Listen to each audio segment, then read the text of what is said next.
But first on Fox, President Joe Biden has announced the most sweeping vaccination requirements yet, and it could end up impacting nearly 100 million Americans. I'm Brian Blakely. And I'm Alicia Barnes. Well, among the new rules is an order for any business that has more than 100 employees to require vaccines.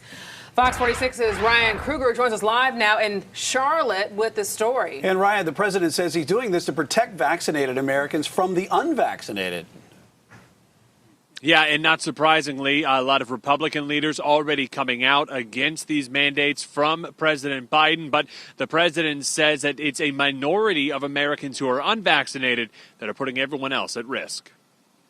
Saying his patience with unvaccinated Americans is wearing thin, President Joe Biden unveiled sweeping new vaccine mandates that will impact tens of millions of Americans. A distinct minority of Americans, supported by a distinct minority of elected officials, are keeping us from turning the corner. The president announced that the Department of Labor is developing an emergency rule that will require employers with more than 100 employees to mandate their workers are fully vaccinated, or they're going to have to show a negative test once a week. We're going to protect vaccinated workers from unvaccinated coworkers. Here in the Queen City, that means not only will major employers like Bank of America and Wells Fargo have to enforce vaccine mandates, but also smaller businesses. The White House says this will end up applying to about 80 million workers. The president is also calling on governors across the country to mandate vaccines for teachers and school staff. Governor Cooper says all options remain on the table, but right now he's leaving that decision up to local school districts. I hope that local school systems will move toward this.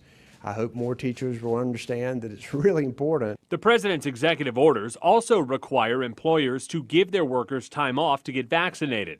He'll also be requiring some 300,000 Head Start teachers to get their shots. Some Republicans are already coming out against the president's mandates. North Carolina Congressman Richard Hudson tweeted, "The president is relying on fear, control, and division to divert from his failure to protect our nation from a rise in COVID cases nearly 9 months into his presidency."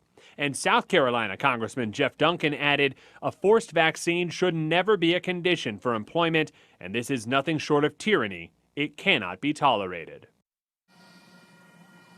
And President Biden also signed an executive order requiring that federal contractors have to mandate that their employees be vaccinated as well. His message: if you want to be in business with the federal government, you need to be vaccinated.